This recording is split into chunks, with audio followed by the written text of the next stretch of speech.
بهترین کپسول زیستی جمهوری اسلامی ایران که به همت متخصصان پژوهشگاه هوا و فضای وزارت علوم و سازمان فضایی ایران ساخته شده است.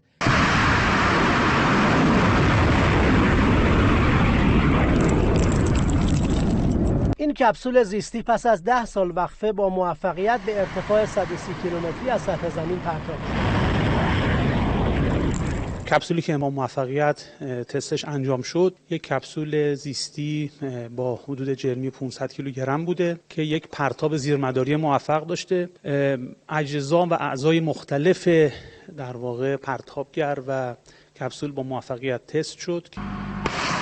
با پرتاب موفق این کپسول، توسعه فناوری‌های مختلف طرح اعزام به فضا شامل پرتاب، بازیابی، سامانه‌های کنترل سرعت و سپر ضربه‌گیر، طرح آیرودینامیک کپسول و چتر و سامانه‌های مربوط به کنترل و پایش شرایط زیستی با موفقیت آزمایش شد. بنا داریم هم در اوزان و اجرام بالاتر کپسول‌های بزرگتر با قابلیت‌های حمل بیشتر و همچنین ویژگی‌های ایرودینامیکی، کنترلی و قابلیت‌های حفظ شرایط محیط زیستی بهتری رو انشالله دنبال بکنیم.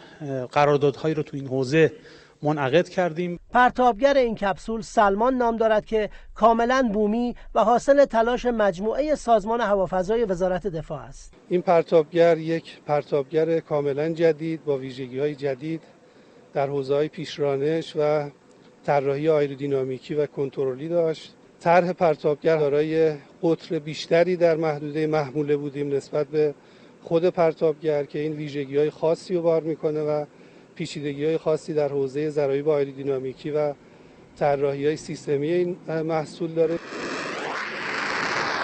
جزئیات فنی این کپسول زیستی برای اکتساب فناوری‌های مورد نیاز در اختیار محققان و پژوهشگران قرار می‌گیرد. مهدی نقوی، خبرگزاری صدا و سیما.